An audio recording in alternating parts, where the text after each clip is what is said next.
Et coucou, j'espère que vous allez bien. Bon, écoutez, je vous retrouve sur cette série donc de vidéos spéciales débutants. Donc j'en ai déjà fait 3. Vous pouvez aller voir si vous voulez dans l'historique de mes vidéos pour voir un petit peu déjà ce que j'avais présenté, qui me semblait être assez intéressant à trouver comme information quand on veut commencer le coloriage. Bon, je dis toujours, je spécifie toujours. Ah, je vais y arriver.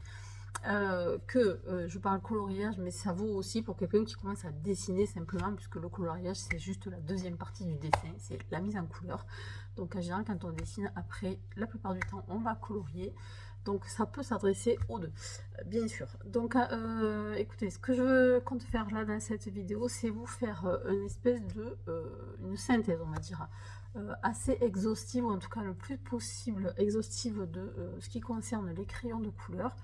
Donc on va parler dans un premier temps crayon de couleur, puis crayon de couleur aquarellable. Comme ça on fait un mix tout crayon de couleur. Ça me paraît pas mal de faire comme ça. Vous verrez pourquoi au fur et à mesure. Je vais vous expliquer ce qui me paraît important à savoir dès le départ, que ce soit les bases de la connaissance des crayons de couleur, mais aussi de leur utilisation avec des petites spécificités.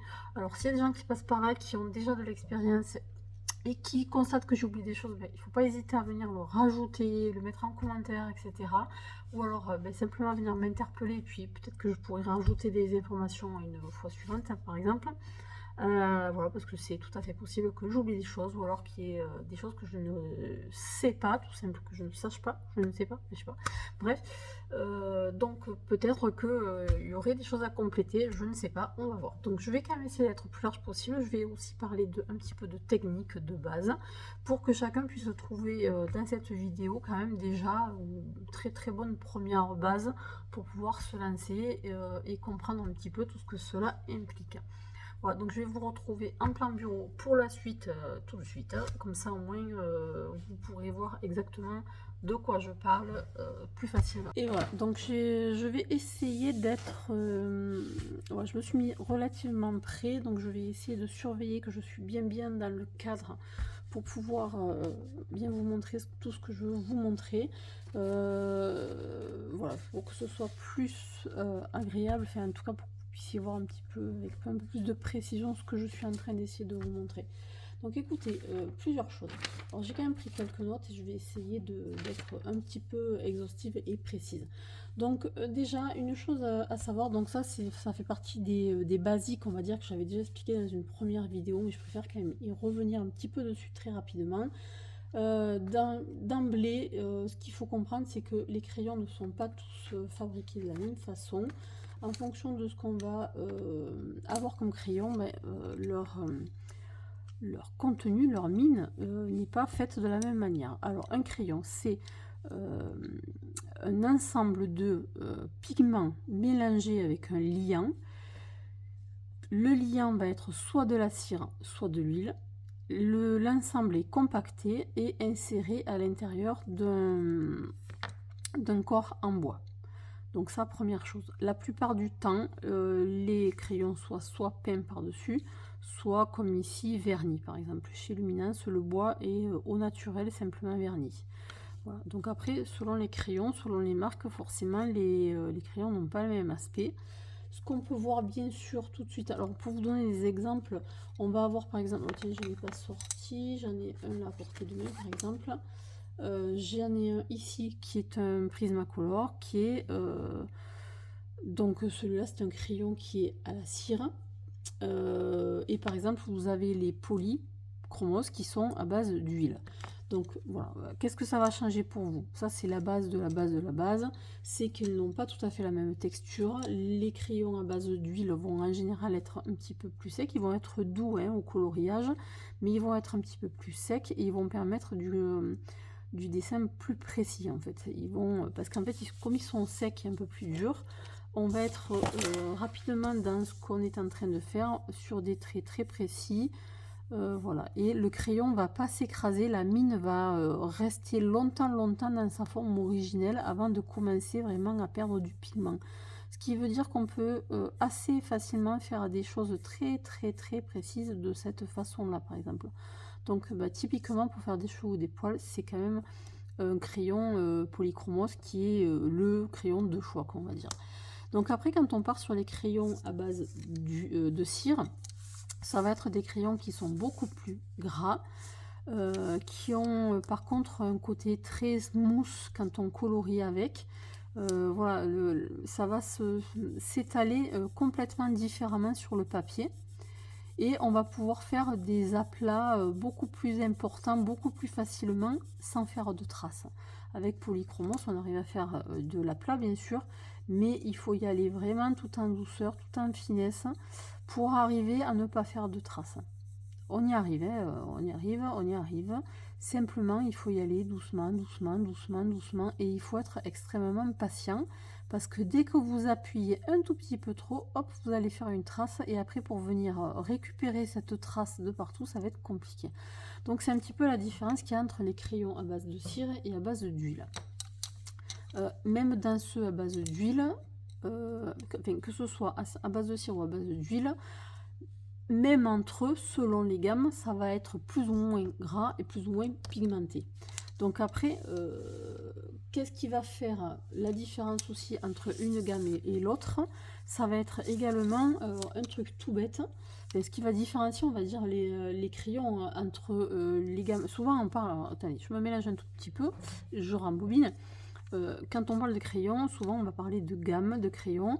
Elles sont vendues par gamme, par lot de crayons, et vous allez avoir des gammes dites d'entrée de gamme, des gammes moyenne gamme ou des gammes artistes. Artistes étant bien sûr les gammes de crayons réputées, les plus chères et les meilleures, bien sûr. Là-dedans, vous allez avoir par exemple typiquement Luminance, vous allez avoir typiquement Polychromos, voilà, qui sont réputés pour être des gammes artistes. Alors, qu'est-ce qui fait la vraie différence déjà entre les gammes artistes et les autres? Parce que c'est bien joli, mais se dire ben, pourquoi je vais aller me casser la tête à acheter des crayons très chers, parce que clairement ils sont très chers. Que ce soit si on veut acheter une gamme complète d'un coup ou qu'on veuille les acheter à plus forte raison à l'unité, c'est des crayons qui peuvent coûter jusqu'à 4-5 euros, ça dépend où on les achète aussi. Mais bon, ça peut coûter jusqu'à très cher quand même.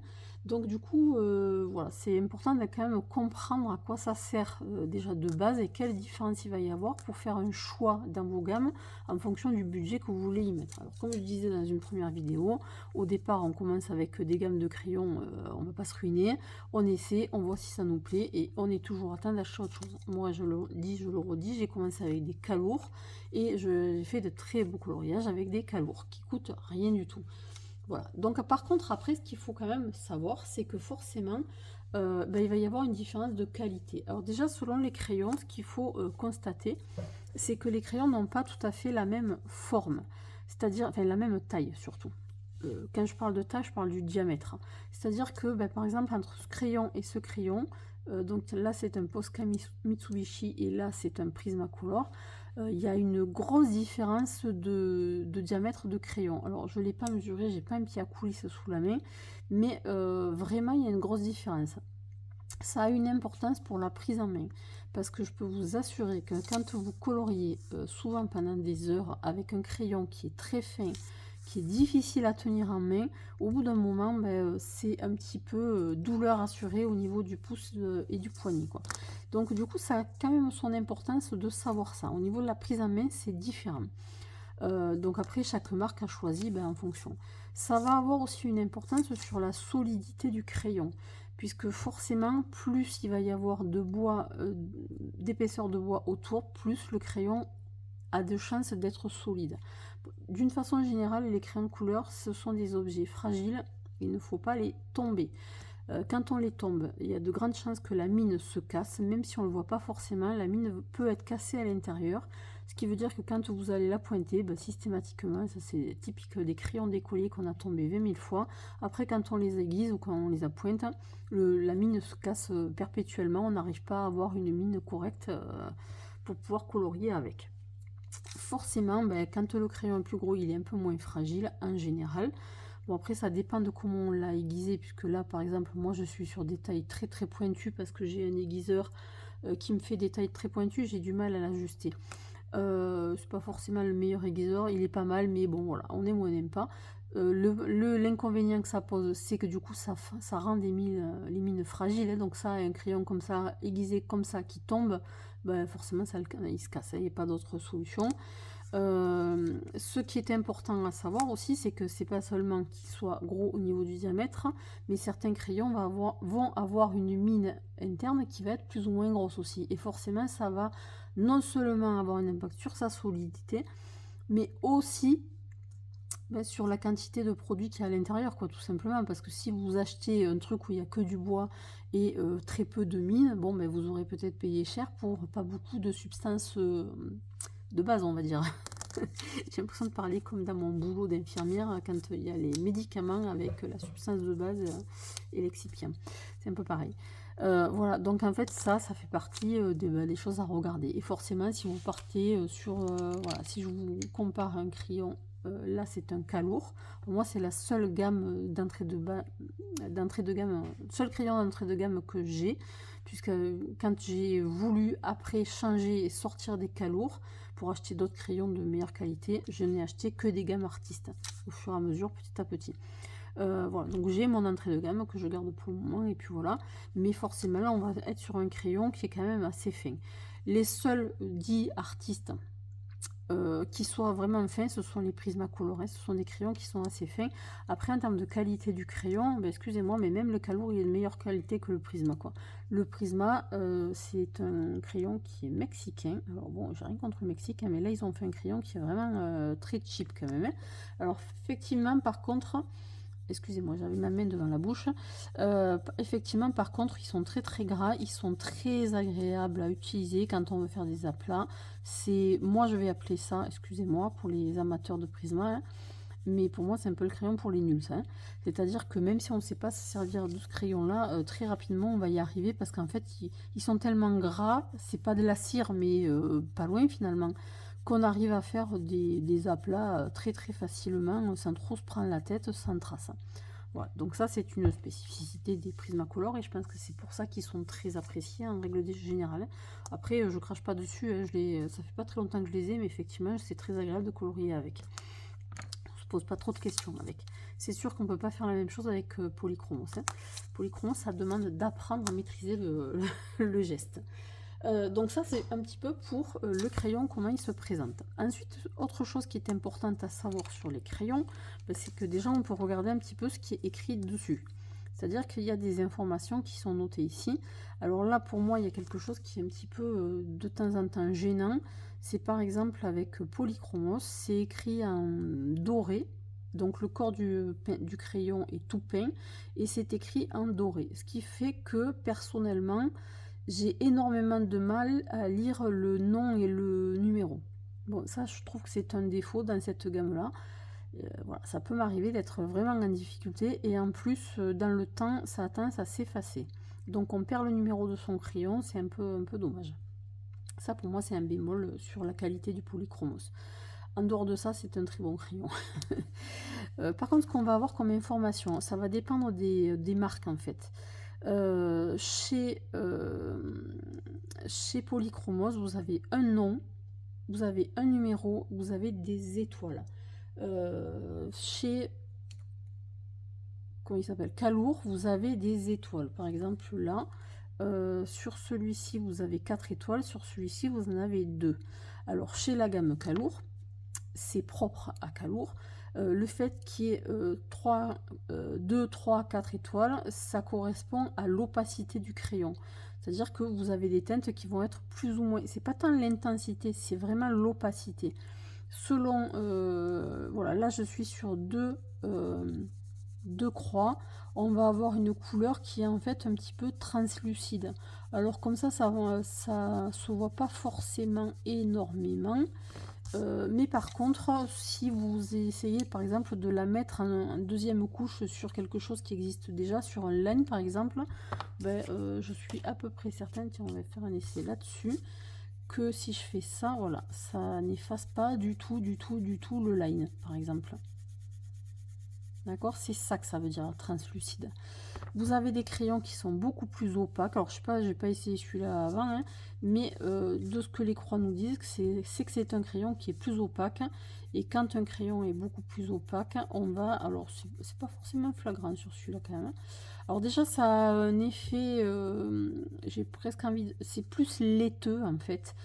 C'est moins translucide et ça va un peu plus couvrir le line. Là, je pense qu'à la caméra, ça ne se voit pas, mais du coup, le line est moins net que ce qu'il est de base. Voilà, c'est surtout ça que ça veut dire. Alors, avec des couleurs claires comme du bleu ciel, avec du blanc, etc., sur les couleurs qui sont très opaques, parce que les blancs peuvent être très opaques, vous allez complètement perdre votre line. Donc ça peut être intéressant de le regarder. Bon, après, souvent, c'est les gammes, on finit par les connaître. On sait avec quel crayon on va effacer son line et avec quel crayon on ne l'efface pas, quoi. Ça, après, c'est un petit peu l'habitude d'utilisation. Ce qu'il faut savoir, en termes d'informations, alors d'ores et déjà, je vous sors hop, ces deux-là qui sont deux crayons aquarellables.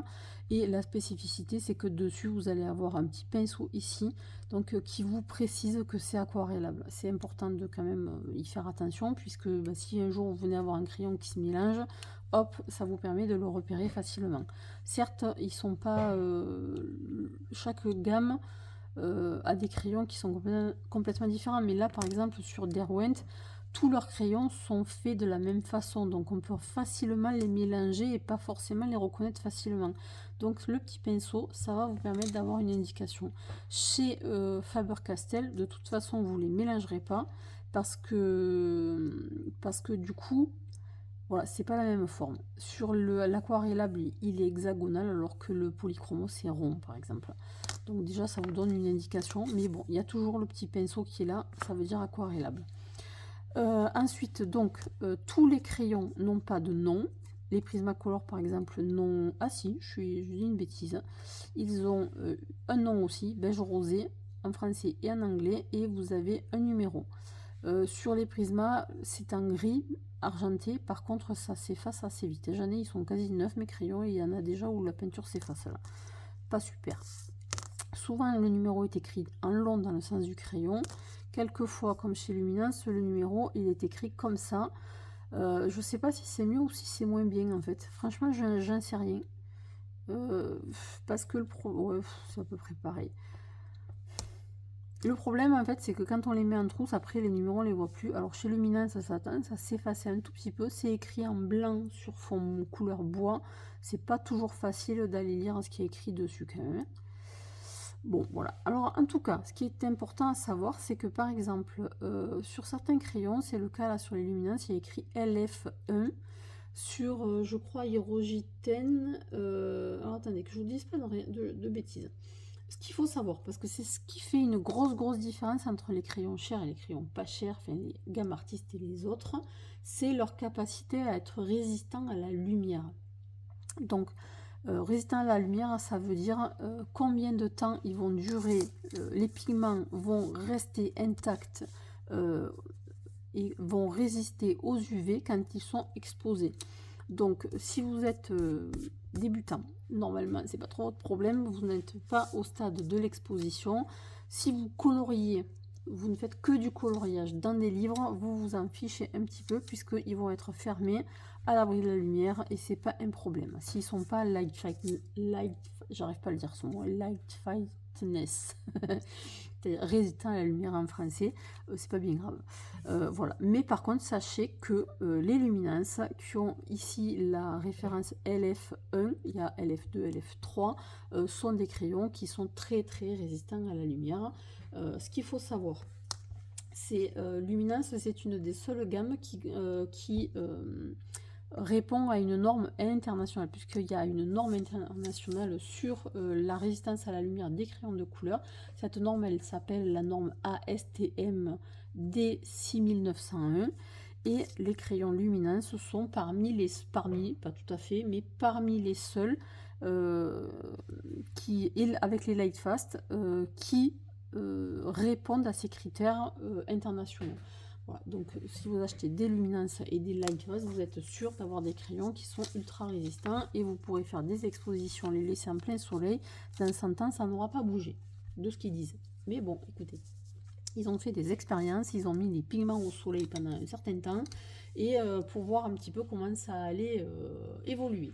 Et c'est à partir de là qu'ils ont fait leurs crayons. Donc voilà, les crayons, ce que ça va changer, qu'on prenne du artiste par artiste, ça va être donc la tenue, la résistance à la lumière, leur durabilité dans le temps en termes de cassabilité, de fragilité. Ça va être aussi la façon dont ils sont fabriqués. Polychromo, c'est une gamme, si vous allez voir sur le détail dans leur descriptif, on vous expliquer que c'est une mine qui est donc déjà de 3 mm 8, qui est une mine collée, donc qui est plus solide finalement, qui est collé à son bois finalement, qui est plus solide, et que son bois il est certifié sans solvant, sans produits toxiques, etc. Donc il est écologique et durable. Donc ça c'est quand même assez important. Alors moi je vais rajouter que ce qui est important et ce qui fait une grosse différence à mes yeux, c'est aussi l'homogénéité des mines, et surtout la régularité dans l'utilisation. C'est-à-dire que Calour par exemple, et c'est aussi pour ça qu'à un moment donné j'ai choisi d'en changer, enfin d'en acheter d'autres, c'est que là vous voyez j'ai choisi 2 crayons, il se trouve qu'ils sont très très bien, je colorie avec, franchement je les trouve vraiment bien, hein. Je me dis ouais franchement j'aurais pu les garder, hein. Belle couleur, c'est lumineux, c'est je sais pas si c'est résistant à la lumière, mais pour faire du colo je m'en fiche. Les couleurs sont jolies, sont vibrantes, franchement il y a vraiment moyen de faire quelque chose de très beau avec. Quand on veut aller dans les couleurs très très foncées, ça devient un peu plus compliqué parce que ils sont pas forcément hyper pigmentés. Alors quand je dis hyper pigmenté, c'est-à-dire je suis en train de parler de concentration en pigment. Mais par exemple quand on prend Prismacolor, ce sont pas des crayons, même dans les couleurs très foncées, ils sont pas hyper pigmentés, ils sont pas denses en intensité de pigment. Voilà, Calour ils sont moyens, ils sont pas mal du tout, on arrive à faire des choses, etc. Dans les traits foncés, c'est un peu plus compliqué. Par contre, ils ont un défaut à mes yeux, c'est que quand on les utilise, de temps en temps, au fur et à mesure qu'on colorie, on se rend compte qu'il y a un petit point dur, comme s'il y avait un petit graton là au milieu qui nous gêne. Alors on est obligé de tourner un peu le crayon pour voir si c'est mieux dans l'autre sens ou pas, voire même des fois d'aller faire un gros gribouillot à côté pour enlever ce petit point dur. Donc ça, je pense que c'est soit des résidus, enfin je sais pas, des petits déchets de quelque chose, j'en sais rien, des pigments qui sont mal broyés, mal écrasés, qui sont venus se coincer dedans et qui gênent dans le coloriage. C'est pas très agréable comme sensation. Après c'est pas tous les crayons non plus, mais certains sont comme ça. J'ai eu fait, quand j'ai fait mon coloriage de Nemo, j'avais un crayon bleu que j'ai utilisé parce que je faisais un coloriage Nemo, donc avec un fond mer, et ça, tout le long ça a été comme ça et ça m'a saoulé quoi. Donc après ça, voilà, ça change quelque chose au niveau de l'expérience, de la sensation qu'on a avec le crayon, hein, ça clairement. Et paradoxalement, Luminance, qui est réputée pour être certainement la meilleure gamme qu'on peut avoir, il faut que je fasse gaffe de ne pas sortir de mon écran voilà. Qui est réputée pour être probablement la meilleure gamme qui existe, moi j'ai quelques crayons qui ont aussi ce problème là quand même, malgré tout. Donc alors par contre globalement il y a quand même une sensation de crayonner qui est très agréable, mais n'empêche pas moins qu'avec certains crayons c'est bof quoi. Voilà, c'est comme ça.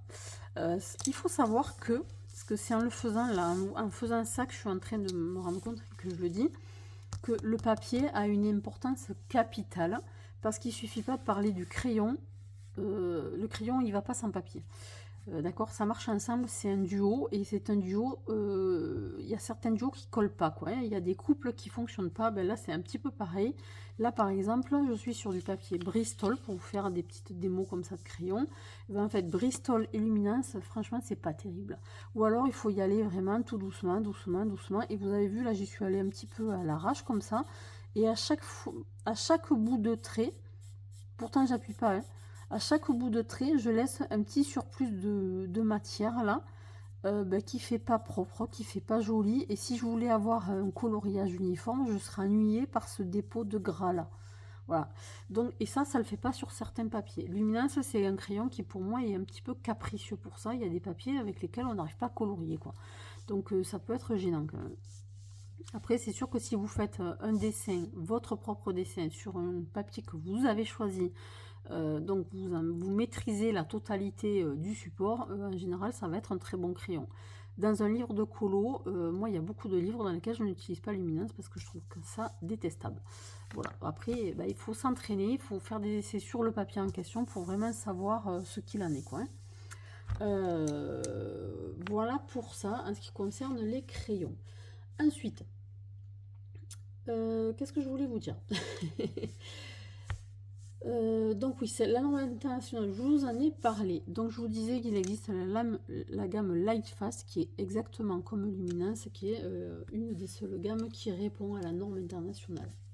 Voilà, sur Prisma, ce sont des lettres aussi, LF1, LF2, mais elles n'y sont pas écrites sur le crayon, on ne les voit pas, hein.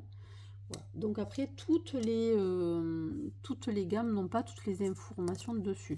Sachez que par exemple, Prismacolor, quand je vous parlais d'intensité de la pigmentation, les Mitsubishi de Posca, pardon, je vous ai dit Prisma je crois, les Mitsubishi de Posca sont des crayons qui sont réputés pour être extrêmement intenses en pigmentation.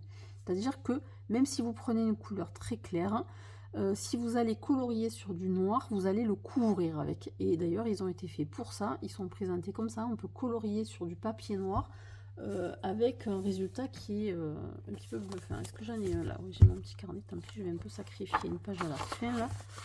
Allez, je le couperai s'il faut. Et en fait, ils ont été faits pour ça, ces crayons. Et on peut complètement comme ça avec leur... Malheureusement, c'est une gamme qui n'est pas... où il n'y a pas énormément de crayons, mais du coup on peut vraiment sans grosse difficulté colorier sur du papier très foncé parce que il y a une intensité de pigmentation particulière. Ce sont des crayons qui sont très gras, en plus c'est presque du beurre finalement. Alors peut-être pas autant que les Prisma, c'est un peu différent, mais par contre ils sont très pigmentés. Donc tout ça, c'est des informations qui peuvent être intéressantes quand même à connaître quand on veut faire du dessin ou du coloriage en fonction du support qu'on a. Voilà, si vous voulez colorier sur du papier, comment ça s'appelle, du papier craft, là, marron, ben, ça peut être pas mal d'avoir les Prismacolor qui sont très intenses au niveau des pigments. Et en plus, ils vont avoir un rendu différent. Ça, je vais y revenir tout à l'heure. Alors, qu'est-ce que je vais vous dire d'autre? Oui, donc je voulais vous parler un petit peu de, au-delà du crayon, des crayons qui existent, etc., et de leur spécificité. Je pense que quand on veut commencer à colorier, la question qu'il faut se poser, c'est qu'est-ce qu'on veut colorier? Quel style on veut colorier? Donc, pourquoi je me pose cette question? C'est parce que ça va changer quand même la façon dont on va colorier, que ce soit avec n'importe quel crayon. C'est-à-dire, alors je m'explique. Est-ce qu'on veut faire par exemple du coloriage du type cartoon? Est-ce qu'on veut faire du coloriage du type plutôt réaliste? Quand je dis réaliste, ça va être surtout des coloriages qui vont être très dégradés, avec beaucoup de nuances, avec beaucoup de contrastes, mais surtout avec pardon, avec un dégradé dans la... Ah, je vais arriver à trouver le mot. Dans l'intensité de la lumière, c'est-à-dire que vous allez aller du côté foncé au côté clair avec un dégradé qui se fera très très doucement. Donc pour aller dans du réalisme, on va faire comme ça, hein. On va faire des ombres, des lumières et on va passer de l'un à l'autre tout en douceur. C'est-à-dire que par exemple, on va être très foncé. Alors pour vous montrer très vite, hein, on va être très foncé. Et puis on va venir sur du clair, et on va le faire de façon très nuancée, comme ça, forcément du plus foncé au plus clair, d'une façon très douce, quoi. Et on va être extrêmement contrasté entre le clair et le blanc. C'est-à-dire qu'on va avoir une échelle de valeur qui sera vraiment très complète en fait. Et ça, c'est important d'y avoir réfléchi avant parce qu'en fonction, on ne va pas forcément colorier de la même façon. Ce qu'on veut aussi savoir peut-être, alors quand on ne sait pas au départ, ben, c'est aussi le but de regarder là, cette vidéo, c'est de comprendre ça, c'est qu'on peut aussi se poser la question de savoir si on veut un coloriage qui est très saturé ou pas saturé. On n'est pas obligé d'amener son coloriage à saturation complète. On n'est pas obligé, on peut très bien se dire je veux faire que du crayonné. Après tout, ça peut se voir aussi. Alors je vais vous montrer par exemple un coloriage que j'ai fait. Ah ben voilà, je tout fait tomber. Un collage que j'ai fait un petit peu au début, là, moi. Au début que j'utilisais les crayons de couleur, en fait. Parce que pendant longtemps, je faisais du dessin. Mais même quand je mettais en couleur, je faisais pas au crayon de couleur. Je faisais au pastel, avec plein de choses, mais pas au crayon. Quand j'ai commencé le crayon de couleur, j'ai fait celui-ci. Ça, c'est un crayon de couleur qui, en fait, n'est... Alors, je peux pas dire qu'il n'est pas saturé, parce que quand on regarde la page, je sais pas si ça se voit, mais en fait, on le regarde après en surbrillance, avec la lumière, on voit que c'est saturé, c'est-à-dire qu'on voit pas le grain du papier. Mais je l'ai saturé avec un blender, c'est-à-dire que j'ai mis un tout petit peu de matière, de pigment du crayon. J'ai pas amené la pigmentation à saturation, et après je suis venue blender par dessus. Donc oui, ça donne le côté lisse, smooth comme ça, avec des couleurs quand même qui sont pleines, on voit pas le papier, mais tout en étant un peu désaturé. Très clairement, si je vous montre autre chose, par exemple ici, je vais essayer de, comme le téléphone est très bas, je vais essayer de pas, déjà de cadrer, de pas trop toucher. Par exemple, là je l'ai fait au polychromos. C'est un coloriage que j'ai saturé complètement. Donc là je suis à saturation complète, c'est-à-dire qu'on ne voit plus du tout le grain du papier, et c'est saturé entièrement au crayon de couleur lui-même. Voilà, c'est même pas au blender, c'est au crayon de couleur. C'est-à-dire que ça, c'est la couleur la plus foncée que j'ai pu obtenir avec ce crayon-là. Pareil sur les autres couleurs, quoi. Pareil avec le rouge, là, si on a la couleur la plus foncée, bah, c'est ce que j'ai pu obtenir le plus foncé avec le crayon de couleur lui-même. Il n'y a pas l'ombre d'un blendage par-dessus, enfin d'un blendage avec un crayon blender. Je vais vous en reparler après. Pour vous donner un ordre d'idée. Et en fait, ce que ça va faire comme différence, c'est que ça va vous donner des aspects différents au coloriage. Forcément, si vous décidez de partir sur un coloriage où vous allez vous contenter de mettre un petit peu de pigment, alors il faut toujours le mettre régulièrement, par contre, parce que sinon vous aurez des traces forcément. Je mets un petit peu de pigment et je viens le blender. Je vais, alors là j'ai vraiment pas mis assez de pigment, mais quand même on voit un petit peu la différence. Je vais, oui, amener de la cire qui va venir, enfin de la cire, oui, du liant, qui va venir boucher les trous, mais beaucoup de trous sont bouchés quand même qu'avec le blender. Ça laisse, alors déjà c'est beaucoup moins saturé, et on voit encore un peu de texture du papier, et du coup on voit aussi la texture du passage du crayon. On peut le laisser comme ça. Après, c'est question de goût. On peut faire que du hachuré. Il y a des gens qui colorient un petit peu comme j'ai fait là, où vous n'allez avoir que de la hachure comme ça, dans un sens, dans l'autre, etc. On n'est pas obligé du tout d'aller chercher la saturation et le blendage, quoi. On n'est pas obligé. Voilà. Après, c'est à chacun de faire comme il a envie pour donner un style à son coloriage, en fait. Mais en tout cas, il faut se poser cette question-là, parce qu'en fonction, ben forcément, on ne va pas s'y prendre de la même façon. Donc après, on cherche saturation ou on ne cherche pas la saturation. Donc, ça, c'est un petit peu pour moi ce qui serait les bases. Ensuite, pour moi, il y a quand même des techniques qu'il va falloir essayer de maîtriser. Alors, quelles sont les techniques qu'il va falloir maîtriser? Pour moi, il y a la technique principale, ça va être la régularité du mouvement. C'est-à-dire ce que je viens de vous montrer là. Et ça dépend aussi des crayons, hein, puisque je vous l'ai montré là. Selon les crayons, on a beau être régulier, on n'arrive pas tout à fait à faire ce qu'on veut. Mais une chose est sûre, c'est qu'il va falloir être régulier dans le mouvement et être régulier dans la façon dont on appuie. Parce que dès que vous appuyez un peu plus, hop, ça va faire un trait. Alors avec certains crayons, vous allez réussir à le noyer très facilement avec des couches supplémentaires. Et avec d'autres crayons, vous aurez beaucoup de mal. Donc la régularité, ça va être vraiment ce qui va vous permettre d'obtenir un rendu hyper lisse, hyper régulier, sans trace. Et vous avez vu que j'appuie pas du tout sur mon crayon, j'y vais couche par couche, je reviens, etc. Alors quand on veut faire de la plaque comme ça là, c'est bien de rester sur sa mine, sur le plat qu'on vient de faire, puisque c'est plus facile de ne pas faire de traces comme ça. Si je bouge mon crayon et que je viens du coup, parce qu'en faisant un plat, j'ai fait un pointu. Si je viens sur le pointu, je vais faire un trait pointu au milieu. Et selon les crayons, c'est pas le cas de celui-là, mais avec un polychromos, si vous faites ça, vous faites un trait au milieu et vous n'arrivez plus à vous en débarrasser. Il y a des gens qui vont colorier pour faire des aplats.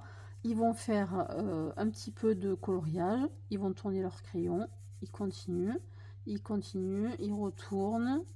Hop, je suis en train de faire des marques parce que je les ai tournées. Et ils vont faire ça tout le temps. Il y a des gens qui font ça, c'est leur technique à eux. Et du coup, ils n'ont jamais de plat, ils sont toujours avec une régularité de mine. Donc après ça, c'est vous qui allez voir comment vous vous en sortez.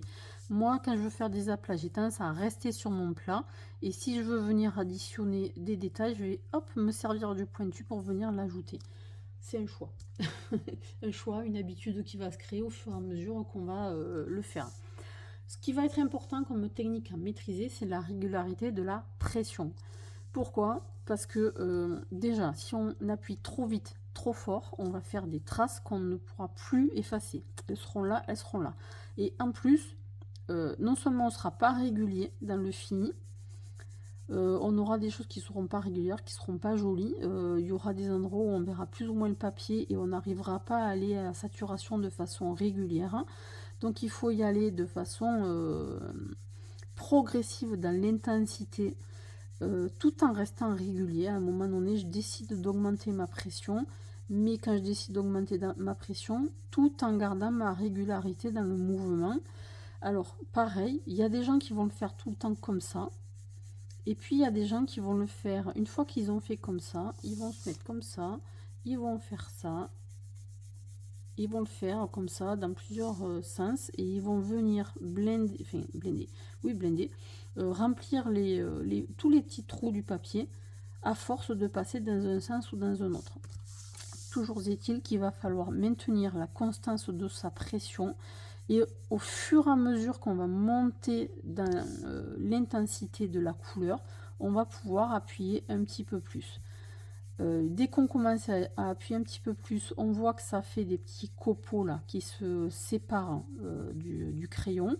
Et là, il faut faire un petit peu attention parce que selon les crayons, les petits copeaux qui sont là vont se mélanger et vont faire des taches. C'est le cas des luminances. Luminance, si vous appuyez trop vite, trop tôt ou trop de toute manière, vous allez avoir cet effet là avec les petits dépôts de gras qui viennent faire des traces qu'on n'arrive plus à enlever. Pour se prémunir de ça, quand vous voyez que vous avez des petits copeaux qui commencent à vous gêner, hop, vous les poussez, pas avec le doigt, sinon vous les écrasez et vous venez faire des taches sur votre papier. Vous le faites avec un pinceau, comme ça enlève les petits résidus et vous pouvez reprendre votre coloriage, hop, jusqu'à aller à saturation de ce que vous voulez faire. Ça, c'est une chose. Il faut pas appuyer trop vite non plus, parce qu'en appuyant trop vite, on va écraser. Alors, non seulement on risque de casser sa mine, parce qu'elles sont pas forcément toutes solides de la même façon. Donc, on risque d'écraser sa mine. On écrase la fibre du papier, et on va se rendre compte, quand on a fait ça trop vite, trop tôt, que quand on rouvre son livre, ou soit feuille, ou n'importe quoi, au bout d'un moment, les fibres, elles se soulèvent, et en fait, le rendu du colo sera pas le même 2 jours après. Il faudra revenir pour réécraser ces petites fibres. Moi, ça m'arrive de temps en temps quand je fais pas attention. Et en plus, alors c'est pas le cas avec ça parce que c'est un petit peu quand même. C'est du papier Bristol, donc il est un petit peu épais, c'est pas énormément gênant. Mais selon les papiers, le fait d'appuyer très fort va vous déformer le papier là. Quand vous allez regarder l'arrière, ça va être très laid. Votre papier va être à moitié gondolé. Sur l'avant, ça se verra pas forcément trop, mais franchement, votre papier il aura un peu pris cher quand même. Donc du coup, en général, on évite d'aller trop vite, trop fort dès le départ. On essaie d'être régulier dans le mouvement, régulier dans la pression. Ensuite, on peut faire... on garde présent à l'esprit que selon les crayons, il va falloir tester un petit peu. Ils peuvent se comporter différemment. On va pouvoir faire soit un constant comme j'ai fait là, soit en croisant les couches. Il y a des gens qui vont colorier comme ça, avec des petits ronds comme ça, et à force de passer des petits ronds, ben, ils vont remplir comme ça leur page avec une grande régularité, et ça sera sans trace parce que du coup ça passe dans toutes les fibres, dans tous les sens quoi. Voilà, ça c'est une solution aussi, en y allant toujours pareil, doucement au début. Au fur et à mesure, on peut aller en appuyant un peu plus, en intensifiant par contre un mouvement toujours régulier. Là où on voit que ce Calour est un crayon qui n'est pas hyper dense en pigmentation, c'est que même quand j'essaie d'aller à saturation, je reste encore hyper translucide en fait. Je couvre, hein, mais je suis encore hyper translucide. Voilà, donc les petits ronds, j'en ai parlé, il y a cette technique là aussi.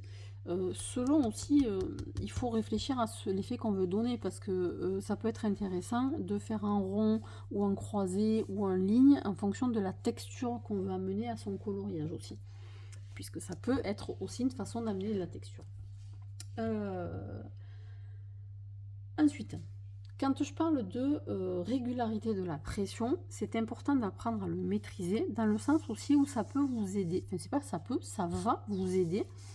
Ça va même être indispensable pour pouvoir faire du dégradé. Et dégradé, ça sert à quoi? Ça sert à amener du réalisme dans vos coloriages, c'est-à-dire que vous allez aller du plus foncé, où vous aurez appuyé le plus, vers le plus clair, où vous aurez appuyé le moins. Donc autrement dit, alors je ne vais pas le faire trop grand, parce que plus on fait grand, plus ça prend du temps. Mais vous allez typiquement venir... Après, on peut le faire en y revenant, hein. On se rend compte qu'à un endroit, il y en a un petit peu trop. Hop, je change, je reviens en arrière. Là, je monte en intensité ici. Là, je peux aller quasiment du blanc, on ne voit pas le crayon, à très saturé. Je le fais comme ça en va-et-vient, ça me permet de maîtriser mon dégradé en fait, hein. Donc déjà, là, vous avez une première façon de faire du dégradé. Vous partez du foncé, vous allez vers le clair, hop, et vous avez votre dégradé. Si je fais ça dans une forme quelconque, j'ai déjà un dégradé. Vous me direz, oui, mais alors là, tu as mis beaucoup de pigment, là, pas beaucoup. Ça va pas forcément avoir le même aspect. Mais si vous voulez que ça ait le même aspect, rien ne vous empêche, le même aspect en termes de remplissage des fibres du papier, en fait, et j'entends. Rien ne vous empêche de venir le blender, ce qui va faire que vous avez un rendu qui est uniforme. Les fibres seront remplies de la même façon partout. Simplement, vous aurez mis plus de pigment d'un côté que de l'autre, donc ça sera plus foncé d'un côté que de l'autre. C'est une façon de faire du dégradé. Cette façon-là, vous pouvez la faire avec du feutre à eau, avec du feutre alcool, avec plein de médiums. En fait, mettre plus de matière d'un côté que de l'autre va vous donner un dégradé de couleur. Ça marche pas avec de l'acrylique forcément, parce que l'acrylique, ça va juste épaissir votre couche, mais pas forcément intensifier votre couleur. Mais ça marche avec le feutre à alcool et avec le feutre à eau, ça marche avec les encres aussi, cette technique-là. Donc vous pouvez faire ça. Pourquoi il faut maîtriser cette façon-là de dégrader le crayon? Ça va aussi vous permettre de dégrader vos couleurs. Par exemple, je vais choisir un autre crayon. Je voudrais une autre couleur complètement différente, mais je ne sais pas si ça va se mélanger avec ça. On va essayer avec ça. Non, on va pas essayer avec ça. On va essayer avec ça. Ouais. Bon, allez, hop, on va faire avec ça. Je suis pas sur la même gamme de crayons, mais c'est pas grave. Là, le truc, c'est que si par exemple je veux aller de cette espèce de rose à ce saumoné, à un moment donné, le fait d'avoir fait un dégradé de couleur ici va me permettre d'aller amener une autre couleur. Et en fait, je vais faire l'inverse, c'est-à-dire que je vais mettre beaucoup de couleurs de ce côté et venir dans le clair ici. Et en fait, du coup, ça va me permettre de faire une transition entre les deux couleurs qui sera presque... on peut arriver à faire quelque chose qui est presque invisible dans la transition. Donc en fait, je suis en train, comme j'ai fait ici, je vais du plus foncé au plus clair là. Et à la jonction entre les deux, ça va me donner une deuxième couleur qui sera différente des deux premières et qui va me permettre de faire la transition.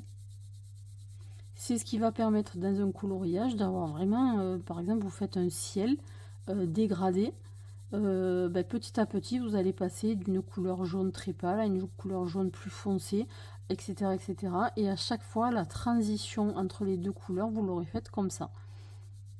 Alors, c'est pour faire ça dans un fond ou sur des grandes surfaces, vous avez intérêt d'être patient, hein, parce que ça va marcher, hein, mais il va vous falloir du temps. Hein. Alors, je vais vous montrer des exemples, parce qu'on y arrive, il faut juste être patient. Là, pour une démo comme ça, je ne veux pas non plus me prendre la tête, voilà, on va pas le faire pendant 3 jours, là, hein, sinon on y reste trop longtemps dessus. Mais c'est comme ça qu'il faut faire, c'est une méthode pour pouvoir faire un dégradé d'une couleur à l'autre.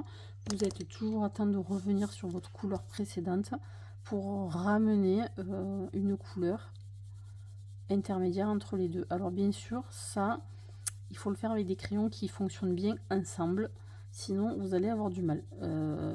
Typiquement, qu'est-ce que c'est, avec quoi j'ai été ennuyée pour le faire. Des fois luminance, selon avec quoi on veut les mélanger, et en plus selon les papiers, ça va pas marcher ça va pas être génial, quoi. Donc en fait, ce qu'il faut quand même aussi retenir de ça, c'est que mettre 2 couches de crayon de couleur, 2 couleurs différentes, va vous amener une nouvelle couleur, d'accord. Donc ça peut être une façon de mélanger les couleurs. Donc il faut le savoir, parce que quand on n'a pas la bonne couleur sur une gamme, si vous avez par exemple, vous n'avez pas voulu investir sur une gamme complète de crayons et il vous manque des couleurs pour faire un dégradé, vous pouvez parfaitement vous amuser à mélanger par couche plusieurs couleurs pour en obtenir une qui vous convient mieux. C'est possible. Alors, si on revient à la notion de dégradé, je vais vous montrer ce que j'ai fait là, par exemple, dans ce livre-là. Voilà, je suis partie. Alors, je dis pas qu'il est parfait, mon dégradé, mais il est pas si mal que ça. Je suis partie comme ça, là, du jaune très clair, presque blanc, à un rouge très foncé. Donc, j'ai utilisé au moins 4 ou 5 crayons de couleurs différentes, là, pour aller du plus clair au plus foncé. Je vous avouerai que là, cette partie-là, j'ai eu beaucoup plus de mal parce que c'est au bord du papier et dans la maîtrise du geste, il y a cette difficulté-là, c'est que quand on colorie dans des livres, des fois on est gêné pour poser sa main ou quoi, et en plus colorier sur les bords du papier, c'est difficile. Donc tout ça, ça fait partie de la maîtrise du geste, tout simplement. Hop là, je le reprotège. Alors le crayon de couleur, là comme ça, au passage, il faut savoir que il faut le protéger. Alors d'une façon ou d'une autre, ici j'ai mis une pochette plastique parce que j'en ai pas beaucoup dans ce livre là, donc c'est pas trop gênant. Quand vous commencez à avoir beaucoup de colos dans un livre, il vaut mieux les bomber avec une protection, enfin un film de protection, enfin pas un film, je vais y arriver. C'est pas un vernis, hein, c'est pas un vernis. Un spray de fixation, voilà. Tout ce qui est crayon, c'est un peu comme les pastels et choses comme ça. Sinon, après, vous allez avoir des traces de frottement. Votre crayon, il va venir s'imprimer sur la page d'à côté. Donc, de toute façon, il faut les protéger. Soit avec une feuille de papier entre les deux, qui va être perdue, mais c'est pas grave. Soit avec un plastique, soit avec un spray. Voilà, déjà pour ça. Donc, on a parlé de la régularité de la pression, du mouvement, d'utiliser cette pression pour faire un dégradé et un mélange de couleurs d'une couleur à l'autre. Je vous disais donc connaître vos gammes et savoir comment elles interagissent entre elles, parce que sinon vous allez être rapidement ennuyé éventuellement. Ce qui est, voilà, je veux vous parler, parce que c'est petit à petit ce que je commence à vous montrer, mais sans vous donner les termes que peut-être vous entendrez. On va souvent entendre parler, enfin souvent, de temps en temps on entend parler de brunissage ou de burnishing. C'est la même chose, mais burnishing en anglais. Qu'est-ce que ça veut dire brunissage ou burnishing? Ça veut dire écraser les pigments pour donner un aspect lisse. C'est comme si on mettait du polish en fait sur notre colo. Qu'est-ce que, je sais pas dans lequel on le voit le plus, je sais pas, je vous donne un exemple, mais je sais pas si c'est celui qui est le plus parlant. Ouais, peut-être. Quand on va regarder le papier, comme ça, parce que je sais pas si on voit en fait, hein. Là avec les reflets de la lumière, on va se rendre compte qu'on a quelque chose, que c'est un petit peu comme si on avait mis de la cire sur nos chaussures et qu'on les avait cirées, quoi. Parce qu'en fait c'est la même chose, c'est de la cire, hein, et ça marche très très bien d'ailleurs, hein. Là si vous prenez un petit bout de chiffon et vous le polissez, ça va se polir, quoi. Très clairement ça va se polir. Et ça c'est ce qu'on appelle le burnishing ou brunissage. Ce brunissage, on peut l'obtenir soit avec le crayon lui-même, c'est-à-dire que le crayon, on va l'amener jusqu'à saturation complète dans les fibres du papier. On va, à force, combler tous les petits trous, les micro-trous que nous, on voit pas à l'œil, mais qui sont quand même présents. On va les combler, les combler, les combler, et au bout d'un moment, on va arriver à un moment donné où on ne peut plus mettre de pigment, on est au maximum de ce que le crayon peut faire. Alors bien entendu, là je suis au stade où j'appuie quand même pas mal pour le faire. Plus on va arriver à saturation, plus on peut appuyer sans faire de nouvelles traces, parce qu'en fait on ne met plus de pigment dessus. Là j'appuie, les seuls endroits où va encore se déposer du pigment, c'est là où il restait un petit trou. Donc forcément à ce stade là on fait du déchet. Et si on le regarde à la lumière, ben, on va se rendre compte que c'est devenu brillant, il n'y a plus de trou, le papier il est complètement caché. Ça on peut le faire soit avec le crayon jusqu'à saturation, si on a envie, on n'est pas obligé de faire ce style là, soit on peut le faire avec un crayon de ce type là. Ça va aussi blender, ça va aussi finir de remplir le papier, les petites fibres de cire, enfin de produits, de matière. Chose importante à savoir, quand vous êtes à saturation sur une couleur, comme c'est le cas ici, j'ai saturé avec ce crayon là. Si je viens avec un blender à un endroit qui est déjà saturé, en fait je vais enlever alors ça dépend du blender aussi, ça dépend du blender. Mais s'il est un peu pointu, c'est ce qui m'est arrivé tout à l'heure en le faisant, c'est que ça me l'a enlevé le crayon, en fait ça m'a carrément enlevé de la matière. Donc ça peut être quand même un truc qui est intéressant à savoir si vous voulez faire un effet dans votre colorisation. Vous avez un endroit où vous voulez amener une lumière, ben vous pouvez très bien venir faire ça, vous enlevez un peu de matière.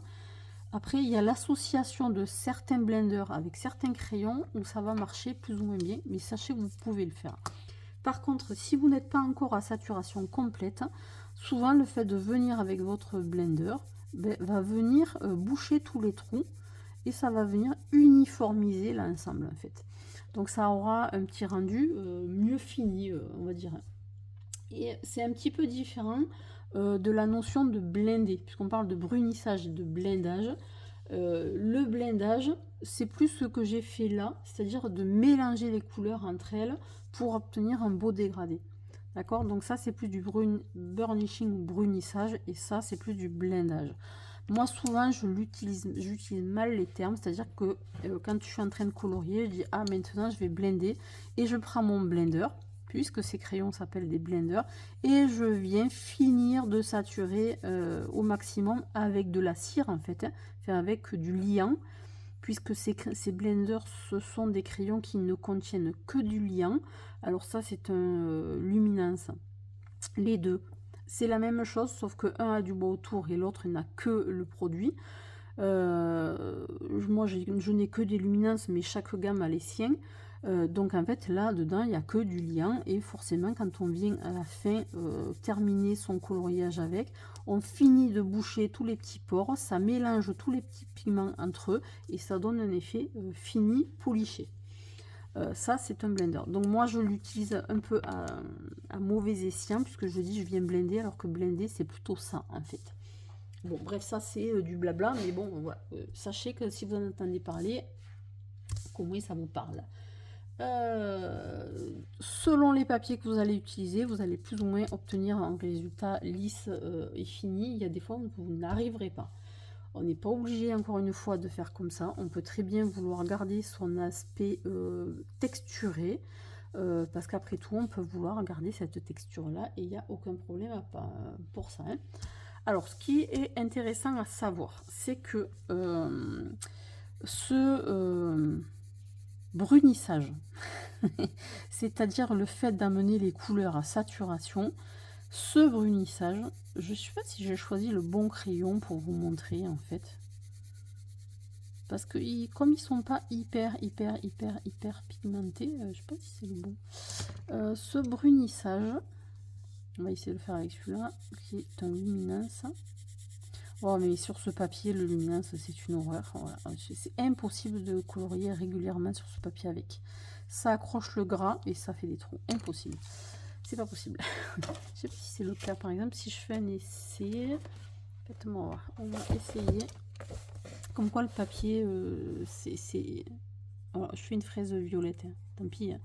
Je fais une fraise violette. Est-ce que je suis dans le papier seulement? Je fais une fraise violette. Et je la fais par main, on va dire. Et en plus, je dépasse de partout. Hop là, tout va bien. Je fais un essai. Ouais, sur ce papier, vous voyez, je vais même aller jusqu'à saturation rapidement, sans que ça fasse spécialement de traces. Donc très clairement, le papier, c'est quand même important. Hop là. Tiens, on va faire ça. Comme ça, on va voir. On va mettre en image ce que je suis en train de vous dire. Une fraise qui est un petit peu parme, parce que voilà quoi. Là, je suis déjà en train de saturer presque, parce que je fais un peu vite là. Et si je voulais, je pourrais très bien, hop, alors je peux souffler. En tout cas, je frotte pas quoi qu'il arrive. Je pourrais très bien dire, ben, à ce stade-là, je viens blender.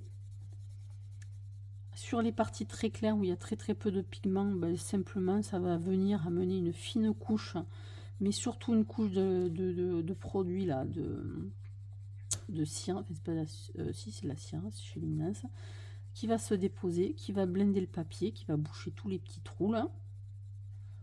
Et si vous le regardez à la lumière, vous allez voir que ça fait un effet poli, verni, fini quoi. Vous ne verrez plus les petites traces de crayon. Voilà, c'est souvent on peut l'utiliser comme ça. À savoir que ce brunissage, on peut l'obtenir de plusieurs façons différentes. Alors, on peut l'obtenir avec le crayon Blender. On peut l'obtenir avec un feutre alcool incolore. On peut l'obtenir avec de l'essence minérale sans odeur. Et on peut l'obtenir aussi avec de la vaseline. La vaseline, en fait, vous allez, avec un petit coton-tige, j'ai même pas eu l'idée d'en préparer, vous allez prélever une petite quantité de vaseline, vous allez venir en mettre sur votre papier, vous allez attendre que ça soit sec et vous viendrez colorier par-dessus. Et en fait, ce qui va se passer, c'est que dès le départ, en fait, comme la fibre du papier est déjà saturée de gras, vos pigments vont venir se mettre d'une façon beaucoup plus uniforme très rapidement. Moi, j'aime pas trop la sensation. Ça change la sensation du crayon sur le papier, c'est pas la même. Moi, je suis pas fan. J'ai voulu essayer, j'en ai acheté. Hop là, ok, c'est bon. J'ai vu. Je pense que je vais pas m'en servir très souvent, franchement. J'ai vu qu'on pouvait l'utiliser avec de l'essence minérale sans odeur. Enfin, le faire comme ça. Pareil, vous faites votre colo comme ça. Et puis après, avec un coton-tige, vous venez prélever de l'essence sans odeur. Alors, sans odeur parce que sinon vous vous intoxiquez. Hein. Très clairement, ça sent très fort après l'essence. Là, on peut le faire à l'intérieur sans problème. Idéalement, vous en mettez... Enfin, moi, je sais que je l'ai eu fait comme ça. Vous prenez sur un coton-tige. Ce qui est pas mal d'avoir avec vous, c'est soit un papier sopalin, soit une éponge. Hop là, du type comme ça là. Comme ça, vous venez un petit peu éponger votre coton-tige parce que ça va être mieux si vous le faites avec une quantité pas trop importante d'essence sans odeur. Moi, je trouve que ce qui est pas mal, en fait, c'est même d'avoir un coton-tige qui a déjà servi, qui a séché 1 ou 2 heures, là, qui restait dans un coin qu'on a oublié. On le reprend, on s'en resserre pour passer par-dessus. Et ça va donner un petit fini qui peut être sympa. Est-ce que j'en ai un à portée de main pour faire un essai? Là, hop là. Je vais voir si sur ces crayons-là... Ah, bah alors le problème, c'est que j'ai mal à mon bras et que je... Vous savez, c'est les flacons qu'il faut appuyer, là. J'ai du mal à faire les deux gestes en même temps. Hop. Alors, vraiment, il en faut là. Là, je pense qu'il y en a pour 10 vies, quoi, en fait. Hein. Très clairement. Il en faut tellement peu que... et moi, je pense que même il vaut mieux aller sur un autre bout de papier à côté pour dégorger un petit peu, ou sur l'éponge, avant de venir blender son petit truc. Donc en fait, ça va avoir l'effet que ça va un peu mélanger les pigments, ça va venir les réétaler sur votre papier. Et si vous n'avez pas amené vos pigments à saturation sur le papier, ben ça va finir de le faire. Donc ça fait gagner, l'idée c'est de gagner du temps en fait, hein, très clairement. Moi ce que j'aime pas, c'est que quand même ça enlève du pigment et ça a tendance à éclaircir et ça affadit un petit peu le truc. C'est-à-dire que là où blender manuellement full crayon ou full blender, ça va être brillant et poliché, avec l'essence sans odeur, ça a un côté qui est plus mat, qui est plus flou. Ça floute en fait. Voilà. Après, ça peut être un effet qu'on a envie d'avoir en fonction du rendu qu'on espère avoir. Bon, il faut savoir qu'on peut faire ça comme ça. Voilà. Alors quand vous êtes en train de colorier sur des papiers à grains, ça peut être intéressant. Parce que sur les papiers à grains, c'est difficile d'aller dans les trous. Là, je suis sur un papier qui est très lisse. Le Bristol, c'est très très lisse. J'ai pas de papier à grains à portée de main pour vous montrer, je crois pas. Est-ce que j'ai ça peut-être? On va essayer avec ça. Pareil, on va prendre... Ouais, ça, c'est un papier qui est plus presque un papier aquarelle.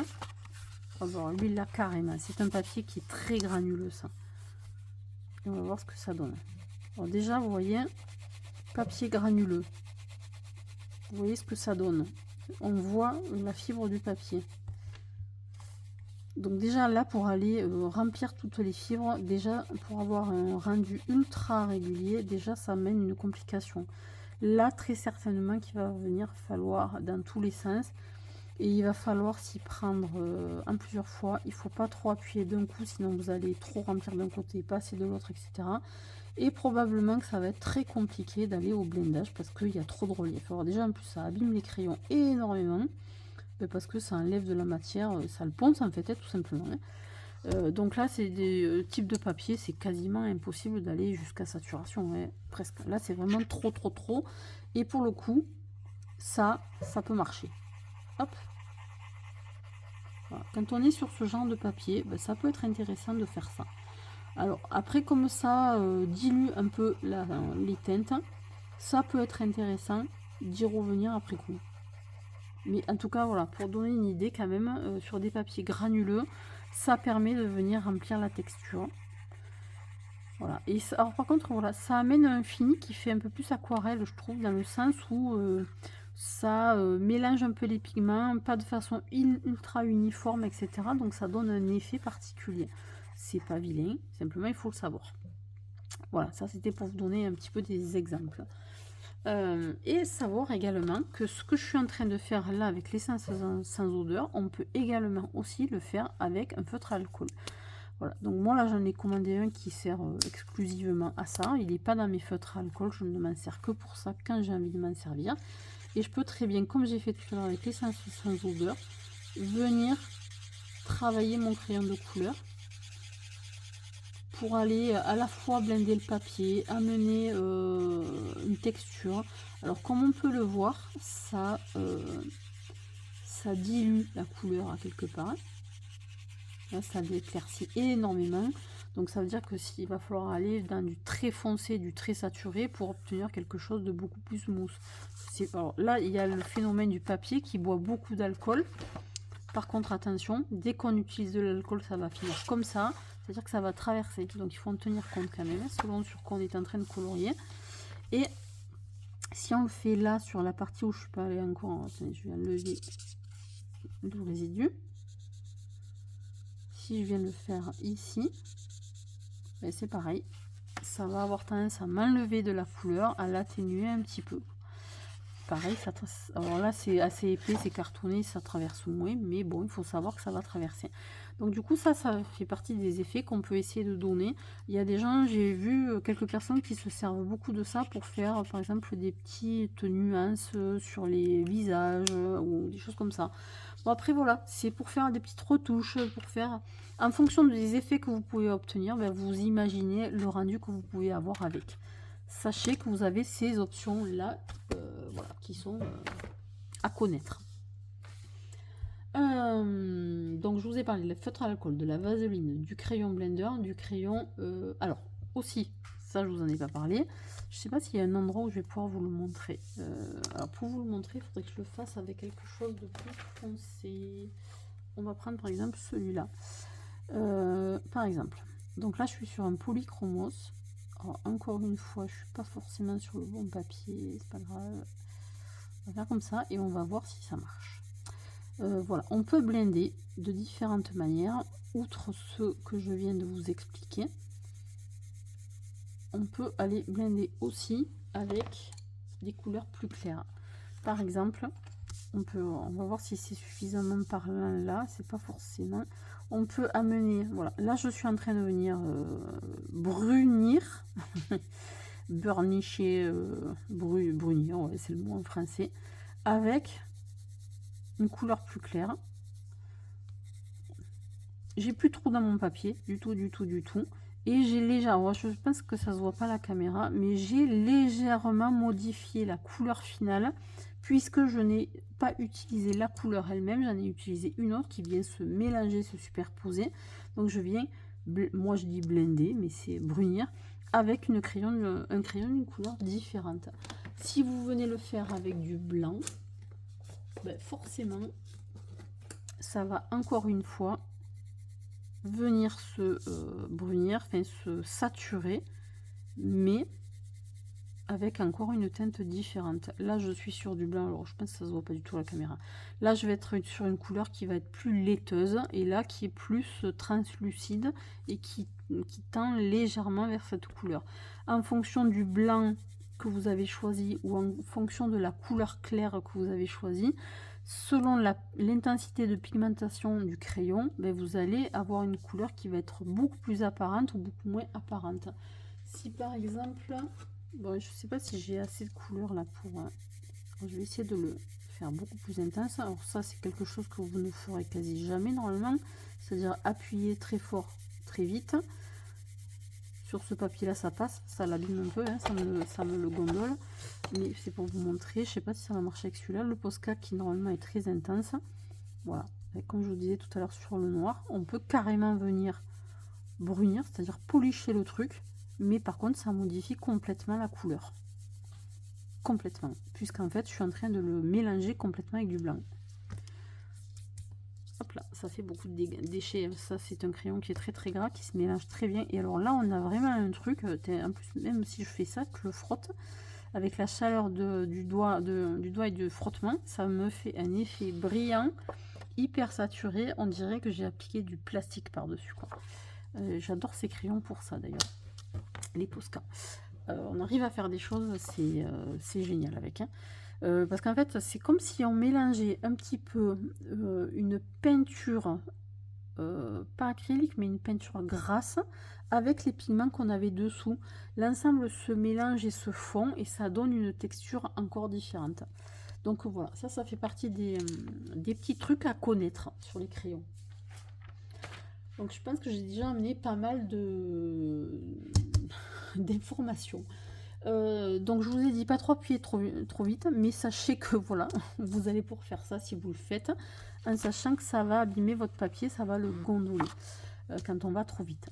Si vous voulez venir vraiment à saturation d'une couleur comme ça, ben, vous allez le faire par couche, et vous n'allez appuyer qu'à la fin pour amener les derniers pigments. Voilà. Par contre, il faut faire hyper attention à ce qu'il n'y ait rien dessous, parce que sinon vous allez vous retrouver avec quelque chose qui sera de cet ordre-là. Je sais pas si... Voilà, très clairement. Si vous avez quelque chose dessous, ben, vous allez avoir des traits là. D'accord? Donc il faut faire attention à ce qu'on a sous son crayon, sous son papier, pour être sûr de ne pas venir faire des traits de cette façon-là. Quand je vous parlais d'homogénéité des couleurs, là, alors que je ne suis pas passée sur du violet, j'ai des pigments violets qui sont en plein milieu de mon crayon. Et en plus, quand j'ai colorié ce morceau-là, il y a un endroit où je sentais que ça accrochait. Bon, voilà, c'est le problème des calours.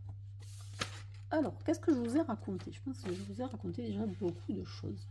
Donc, ce qui est important, au-delà donc de ce dont je viens de parler de maintenant, il y a donc les notions de savoir comment on va dégrader. Donc j'ai déjà introduit, puisque c'est ce que j'ai fait là, la notion de on va du plus foncé vers le plus clair, c'est-à-dire qu'on relâche. Ici, c'est ce que j'ai fait. Je suis allée du très intense vers le moins intense. J'ai relâché couche par couche par couche par couche.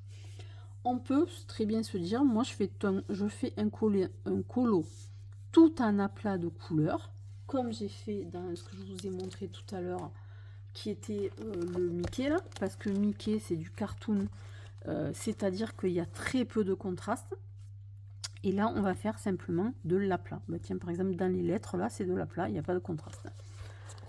Donc après, libre à soi, à chacun, de venir faire son aplat tranquillement, en coloriant bien régulièrement, jusqu'à amener toute la zone complète à saturation. Et on aura un aplat de couleurs, tout bêtement. Cet aplat de couleurs, il faut savoir qu'on peut complètement... Je sais pas si je vous en fais un autre ou si je voulais quand même déjà montrer un peu là, mais on peut complètement venir mélanger les couleurs. C'est pas interdit du tout, du tout, du tout. Au contraire même, on peut venir y mélanger autre chose. Alors là, c'est un peu deux couleurs qui se ressemblent, donc ça n'a pas vraiment de sens. Mais si par exemple je viens mettre du jaune là dedans, je vais obtenir une troisième couleur. Et en fait, si vous faites ça couche par couche par couche par couche, vous aurez une nouvelle couleur qui se sera créée et dont vous n'aurez pas de démarcation.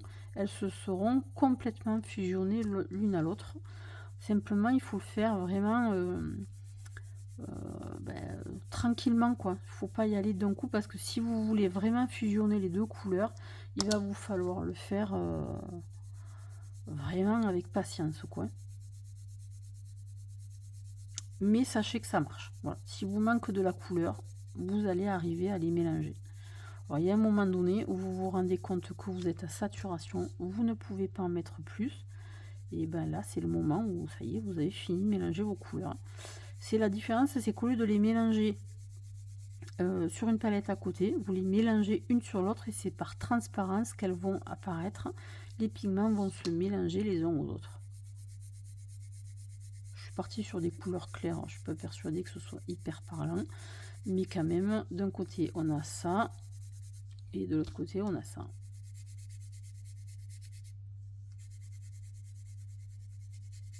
Alors là, je suis sur un morceau qui me gêne là, dans le crayon. On l'entend au bruit en plus. Voilà. Donc pour dire qu'on peut mélanger les couleurs, ça peut se faire. Donc effectivement, quand on veut, enfin effectivement, si on a envie, on peut soit mélanger les couleurs de cette façon-là, d'aller de l'un à l'autre en passant par une zone de transition. On peut, autre façon de faire du dégradé, ça va être de choisir 3 couleurs qui sont dans la suite des valeurs, qui ont des valeurs différentes, mais tout en ayant les mêmes pigmentations, enfin, la même couleur en fait. C'est-à-dire que, par exemple, si je partais sur la même gamme, ça serait quand même une bonne idée. Est-ce que j'ai sorti quelque chose qui serait de la même gamme? Par exemple, ça, ça. Allez. Là, vous voyez, par exemple, on a 3... c'est une seule couleur qui est sur 3 valeurs différentes, en fait. D'accord, c'est une couleur dans laquelle on a mis du blanc pour obtenir ça, et encore du blanc pour obtenir ça. D'accord, donc même couleur, 3 valeurs. Et avec ça, forcément, on peut faire du dégradé. C'est-à-dire que vraiment, je fais beaucoup de gribouillou. Là, c'est pas très joli ce que je suis en train de faire, mais je pense que c'est parlant quand même. On va partir du plus foncé. On va hop, relâcher un petit peu pour pouvoir commencer à introduire un dégradé. On va venir fusionner notre deuxième couleur dans la première.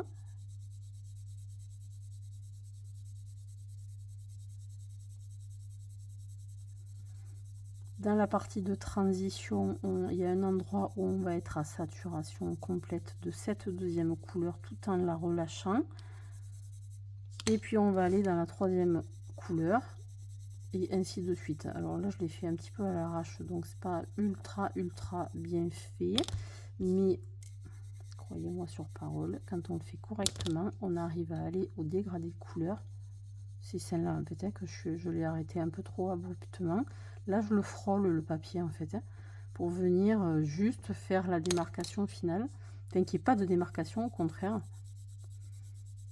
Et puis après, moi, c'est le genre de choses que j'arrive pas à faire du premier coup. Je le fais en plusieurs fois. Je vais, je pars, je reviens, etc., etc., etc. Et en fait, petit à petit, on va aller vers un dégradé de couleur complet. Même couleur, 3 valeurs différentes. Et ça nous fait un dégradé.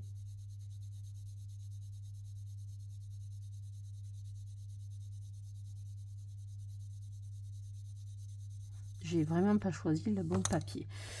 Parce que là, j'arrive à saturation et je commence à avoir des copeaux. Ça se mélange pas hyper bien. Ça vient du papier.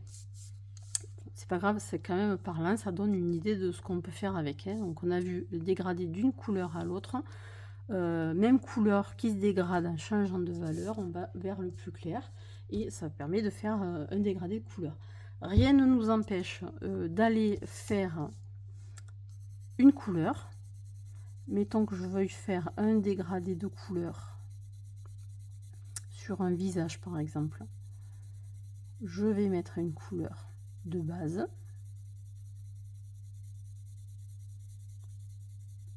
C'est toujours un peu long quand on veut le faire comme ça.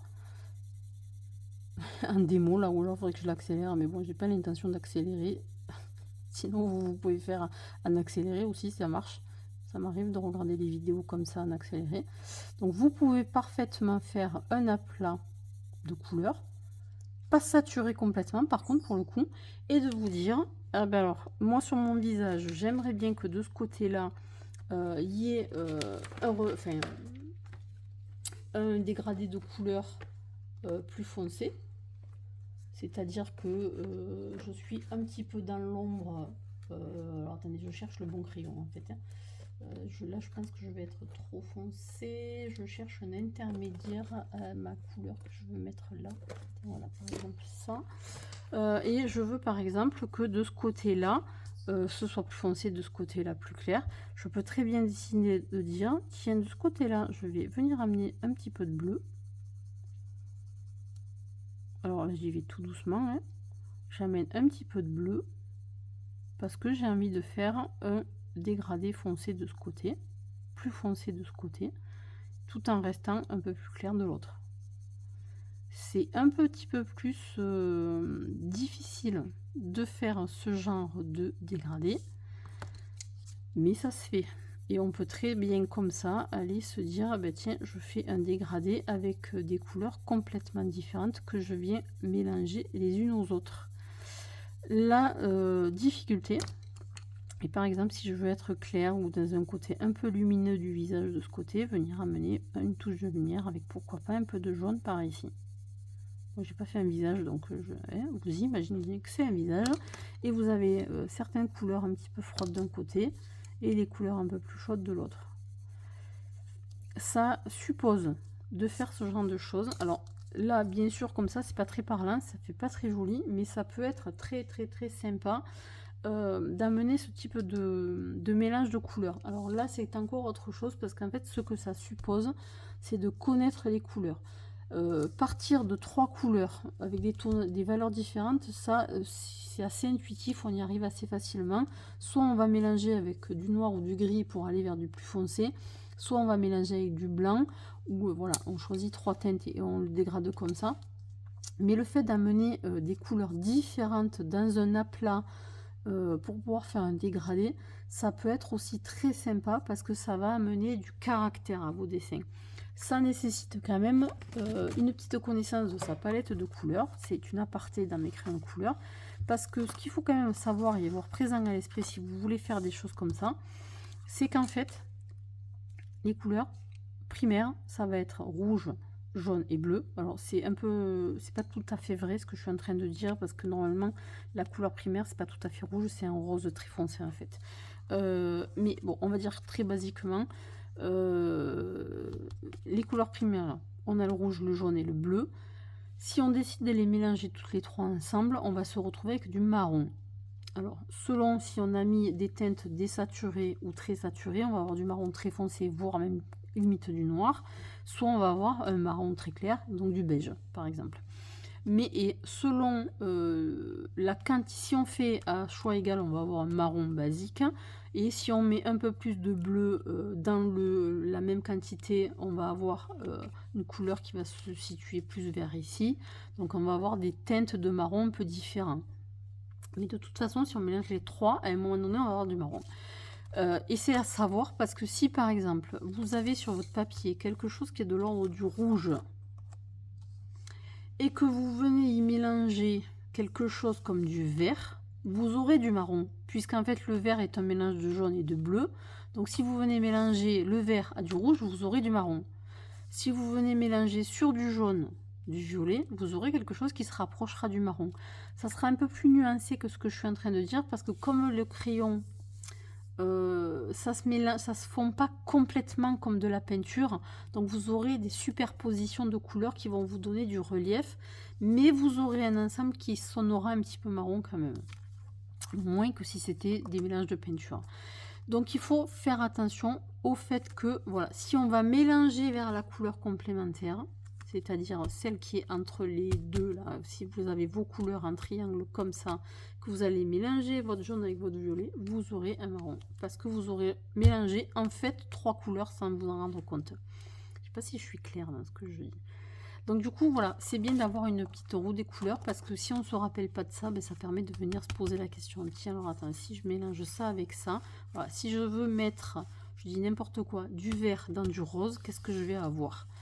Le vert, ça, voilà, mettons que je parte du vert et du rose. Là, le rose, c'est de toute façon déjà un mélange de plusieurs couleurs. Là, c'est aussi un mélange de plusieurs couleurs. Vous aurez un marron, c'est sûr, c'est sûr. Les seuls mélanges que vous pourrez faire où vous n'aurez pas de marron, ça sera de mélanger deux couleurs primaires, auquel cas vous aurez un dégradé. Là, entre ces deux-là, vous aurez un dégradé comme ça. Entre ces deux-là, vous aurez un dégradé comme ça. Et entre ces deux-là, vous aurez un dégradé comme ça. Voilà. Là, vous n'aurez pas de marron. Mais sinon, vous aurez un marron. J'espère que je suis assez claire dans ce que je dis. Mais en tout cas, sachez que c'est quelque chose qu'on peut faire et qui peut donner des effets super intéressants.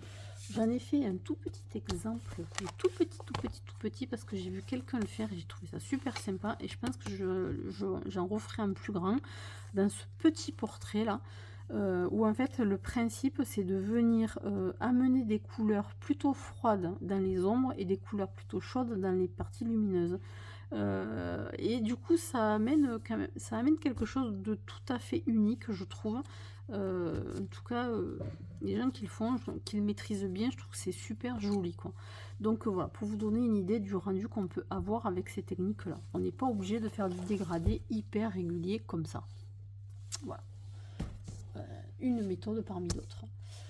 Voilà pour ça, mélange des couleurs.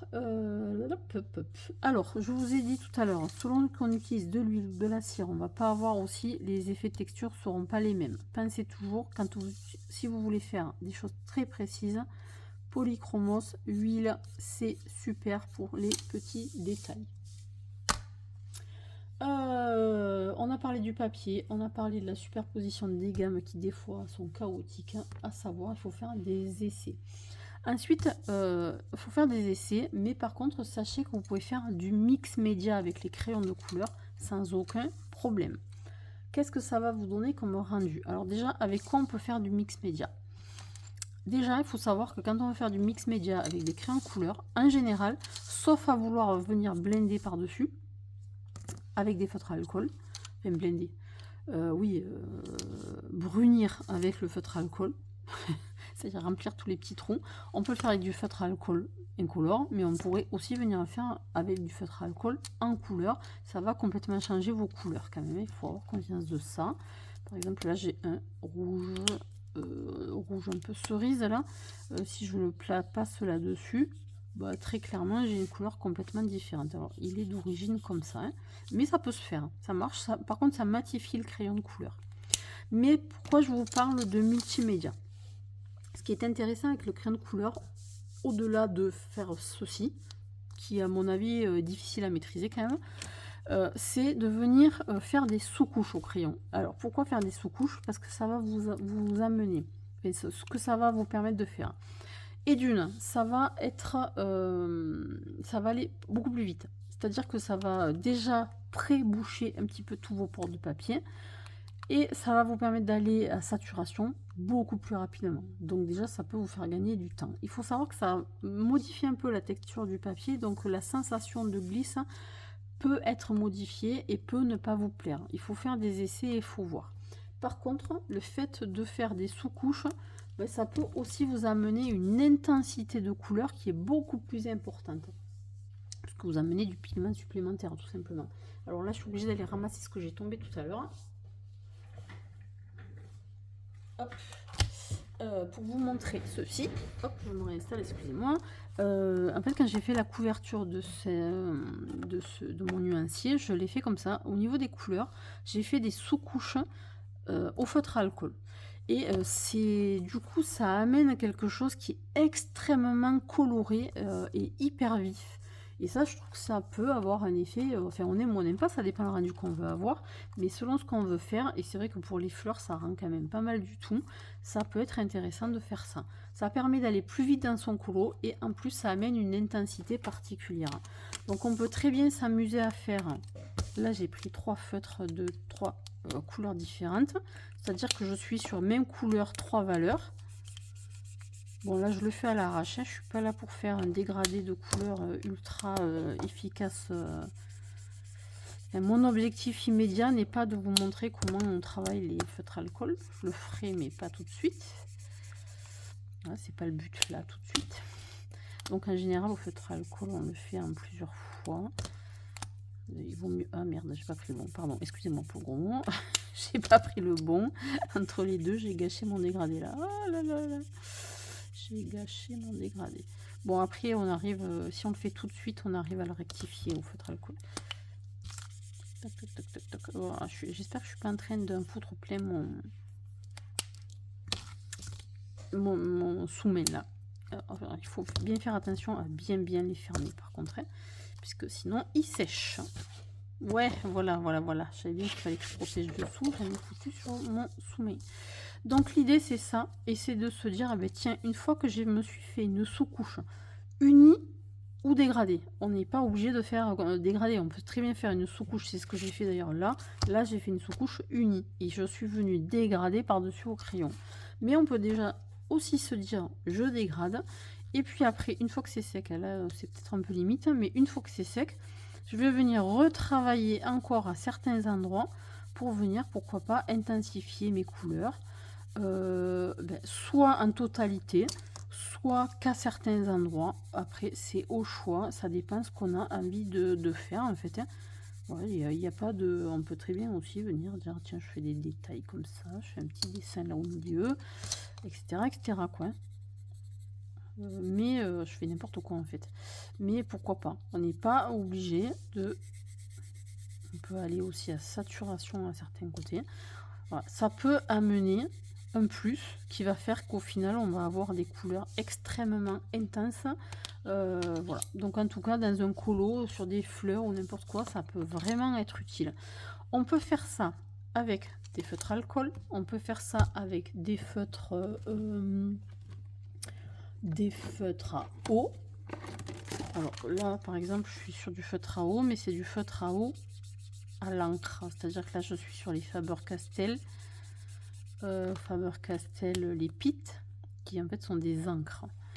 Alors les encres, différence entre encre et le reste, c'est que l'encre elle est indélébile. Une fois qu'elle est sèche, vous pouvez venir avec de l'eau par dessus et vous ne l'enlèverez plus, ce qui n'est pas le cas de tous les pigments, il faut le savoir. Mais là pareil, donc j'ai mis du feutre à eau, même si c'est de l'encre ça marche quand même, et je viens additionner encore des pigments sous forme de crayon par dessus, et ça me fait encore un petit dégradé. Ça marche. Avec quoi on peut faire ça? On peut le faire avec du feutre à eau, j'ai dit, avec du feutre à alcool, j'ai dit. On peut le faire avec des crayons aquarellables, venir faire une sous-couche de crayon aquarellable et venir intensifier avec du crayon de couleur. On peut le faire avec des encres. On doit pouvoir le faire avec autre chose, mais là ça me vient pas. Mais en tout cas, sachez qu'on peut faire avec ces médiums là. Donc tout peut fonctionner en fait, hein. Bon, là, je suis sur des encres, donc ça va pas être... C'est indélébile, puisque j'ai mis du Pitt Faber-Castell qui est indélébile, c'est de l'encre. Si je le fais avec un feutre à eau, sachez que les feutres à eau sont aquarellables. Ça veut dire que si je fais ma sous-couche, que je viens faire une finition au crayon et que j'ai envie de repasser une couche avec une technique humide par-dessus, je vais déplacer mes pigments. Ça peut être un effet que je veux utiliser volontairement, mais il faut en avoir conscience parce que ça peut aussi gâcher ce que vous avez déjà fait avant. Si vous voulez faire une sous-couche qui ne bouge plus, il va falloir utiliser plutôt des choses à base d'encre qui seront indélébiles une fois sèches. Sachez que c'est pareil pour les feutres. Les feutres acryliques sont... L'acrylique est une technique qui est indélébile. Une fois que vous l'avez appliqué, que c'est sec, vous ne pouvez plus l'enlever, ça ne s'efface plus. La seule façon de l'enlever, c'est de la gratter. Voilà. Une aparté. Sachez aussi que si vous voulez faire une sous-couche, vous pouvez aussi faire des sous-couches à base de gouache ou de gesso par exemple. Il y a des gens qui utilisent ça pour modifier le line quand le dessin ne leur plaît pas. Ils se disent tiens là il y a trop de détails. Allez voir une vidéo de Marine Art si vous avez envie, elle fait ça très bien. Elle efface certains détails qui ne lui plaisent pas avec de la gouache, elle attend que ça sèche et elle colorie par dessus. Donc ça modifie, moi je trouve un tout petit peu la texture, mais ça marche. La première couche que vous allez mettre au crayon, moi je trouve que c'est pas très agréable. Puis après, dès qu'on a passé une couche, c'est bon, on arrive à finir son colo normalement. Mais bon, sachez que on peut s'en servir, on peut faire ça comme ça. Et ça va marcher. Sur l'acrylique, pour moi c'est un peu plus difficile parce que l'acrylique elle est tellement texturée qu'après avec le crayon, ben, ça fait comme je vous ai montré tout à l'heure quand on a du papier dessous, c'est que ça fait un escalier en fait. Donc enfin, ça fait des escaliers. Donc c'est pareil, c'est un peu plus difficile d'être régulier après pour colorier par-dessus. Donc voilà ce qu'on pouvait dire sur les crayons de couleur. Je sais pas du tout, moi ça fait un bon petit moment que dans mon retour c'est noir parce que ça se met en veille mon écran quand je filme. Je sais pas trop où j'en suis, je vois pas la durée, j'espère que c'est pas trop long non plus, mais je voudrais quand même essayer d'aller jusqu'à la fin de cette vidéo puisque j'avais prévu dès le départ de vous parler aussi des crayons aquarellables pour être complet au niveau de ce que je peux vous donner en explication sur les crayons. Et pareil, donc je vais essayer de le faire un petit peu rapidement quand même, mais je trouve que c'est quand même sympa qu'on puisse comprendre la différence. Les crayons aquarellables, ben, c'est pareil, ils se présentent de la même façon, c'est du bois avec à l'intérieur un pigment. Et ici aussi, il y a, enfin, sur ces deux gammes de crayons là, il y a une différence fondamentale, c'est que là j'ai des Faber-Castell, ce sont des Albrecht Dürer. Donc c'est un pigment à l'eau et j'ai ces crayons là qui sont de la marque Derwent Inktense qui sont des encres Inktense, d'accord, ça le dit dans le nom, ce sont des encres. Donc des encres, qui dit encre dit une fois qu'elles sont sèches, indélébiles. Vous pouvez faire une couche comme ça, une fois que c'est sec, vous y revenez dessus avec des aquarellables, ça ne bougera plus, la première couche ne bougera plus, il faut le savoir. Donc voilà, ça dépend ce qu'on veut faire. Pour l'utilisation, il y a des petites spécificités. Alors moi je trouve que ce qu'il y a très bien, pour faire des fonds par exemple, c'est très bien parce que ça permet d'aller beaucoup plus vite. On n'est pas obligé d'être précis dans ce qu'on fait. Avec des crayons, il faut quand même être appliqué, il faut y aller doucement, couche par couche, nuance par nuance, zone par zone, etc. Avec ça, franchement, on peut y aller un peu à la hussarde, comme je dis, on met de la couleur. Plus ou moins, pas n'importe comment, on va pas quand même exagérer non plus, mais on va mettre de la couleur sans trop se soucier si on est en train de faire des traces, pas des traces, etc. Par contre, on fait quand même un petit peu pareil, c'est-à-dire qu'on mélange les deux couleurs entre elles à un moment donné pour obtenir un dégradé qui sera quand même plus joli, quoi, hein, plus régulier, ce serait le bon. Et puis après, on va aller aquareller.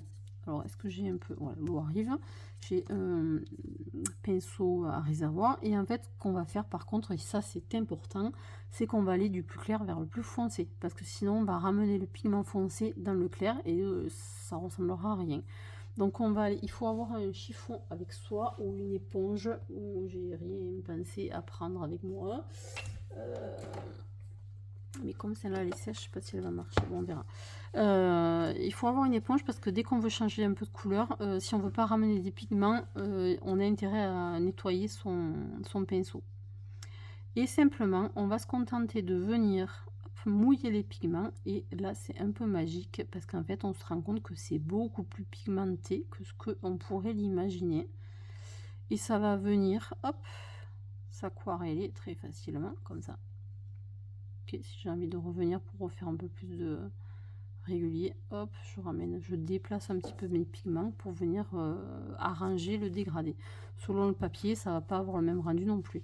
Je disais, il faut avoir un chiffon parce que là j'ai mis du bleu marine foncé là sur mon truc. Si je veux aller dans du clair juste à côté, mon pinceau il est sale, je vais aller amener des pigments à côté. Ça je l'ai fait aux Inktense, donc quand ça sera sec, on ne peut plus le toucher. On peut faire un essai. Là je suis sur les Albrecht Dürer. Hop, je viens mettre. Alors c'est pas du tout la même application, c'est beaucoup moins épais, moins grossier par rapport aux Inktense, je sais pas pourquoi. En tout cas sur le papier là, parce que c'est vrai que selon les papiers c'est pas pareil.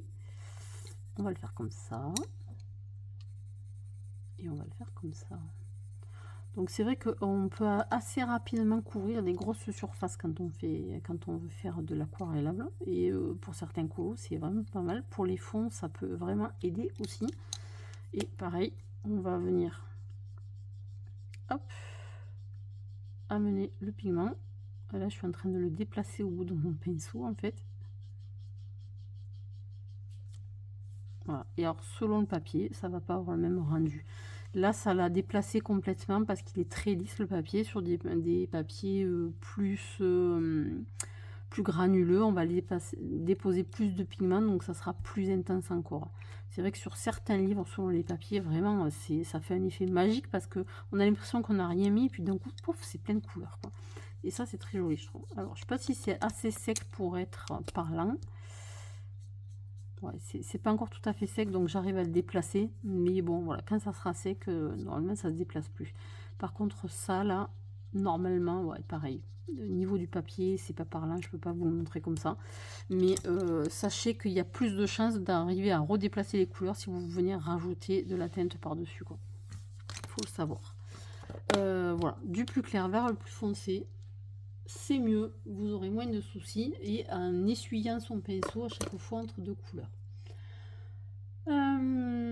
Vous pouvez vous en servir pour faire des sous-couches sans aucun problème. Une fois que c'est voilà, c'est pas sec, hein. C'est pas sec, donc c'est compliqué. Mais vous pourrez venir avec vos crayons de couleur, pareil que tout à l'heure. Vous allez pouvoir venir recolorier par-dessus et vous êtes à saturation quasiment de suite. Ce qui fait que pareil, si vous voulez gagner du temps, ben, c'est vraiment une solution intéressante. Voilà. Sachez que vous pouvez mélanger, je ne l'ai pas sorti donc je peux pas vous le montrer. Vous pouvez mélanger les encres ou même les Albrecht Dürer avec du blanc, ce qui va vous permettre de les éclaircir. Ça va vous modifier la couleur complètement. Donc ça peut être intéressant si vous manque des couleurs. Vous pouvez faire du dégradé monocouleur, un peu comme j'ai fait là. Vous pouvez faire aussi du dégradé polycouleur, je sais pas si on peut le dire comme ça, mais exactement comme le crayon, et ça va mélanger, fusionner vos couleurs. J'ai plus de salive, je crois, arriver à ce stade-là. Écoutez, je crois que j'ai fait quand même un bon petit tour de tout ce que je pouvais vous dire sur les crayons de couleur. J'espère que je n'ai pas oublié grand chose. Sachez que par contre, si vous voulez faire du mix média, donc feutre alcool, feutre à eau, encre en dessous. Donc je vous ai dit gouache dessous pour faire des modifications si vous avez envie. Si vous voulez faire des modifications par-dessus, certains médiums, il faudra les utiliser par-dessus. C'est le cas de l'acrylique. Souvent, très souvent, on amène des petites finitions avec soit des gel pen, soit des feutres acryliques, etc. qu'on va venir mettre en nuance par-dessus. L'inverse ne va pas forcément marcher. Le crayon de couleur sur l'acrylique, c'est pas topissime. Ça, on peut toujours essayer, mais c'est pas top. Vous pouvez faire des finitions avec toutes sortes de feutres par-dessus. Ce qui va marcher aussi, ce sont les pastels gras. vous pouvez venir faire des effets par-dessus vos crayons, ça va marcher. L'inverse n'est pas vrai. Si vous mettez quelque chose de trop gras dessous, vos crayons n'adhéreront plus. Donc voilà, il faut avoir conscience qu'il faut le faire plutôt dans cet ordre-là. Écoutez, je crois que j'ai fait quand même le tour. Je ne sais pas du tout à combien de temps j'en suis. J'espère que ce ne sera pas trop long non plus. J'espère que le contenu de cette vidéo vous aura plu, que vous aurez trouvé des informations intéressantes qui pourront vous être utiles. Je vous invite à faire tout un tas de tests.